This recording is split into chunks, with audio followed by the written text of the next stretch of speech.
காசிக்கெல்லாம் போனோம்னா சுவாமி அங்க எப்படி கும்பிடுறதுன்னு தெரியாது. காசில நம்ம பார்வதி பார்த்தாயே ஹர ஹர மகாதேவ் அப்படின்னு என்ன பண்ணுவான், இப்படி கும்பிட மாட்டான். என்ன பண்ணுவான், இப்படி காட்டுவான் கையை.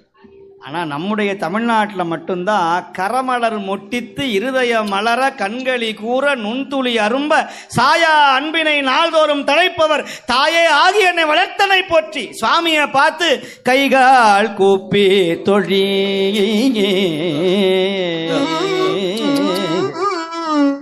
சும்மா கும்பிடப்படாதான். கடிமாமலர், கடினா மிகுதியான தேன் பொருந்திய கடிமாமலர் தூவி நின்று பைவாய் பாம்பரை ஆர்த்த பரமனே கைகால் கூப்பி தொழிறு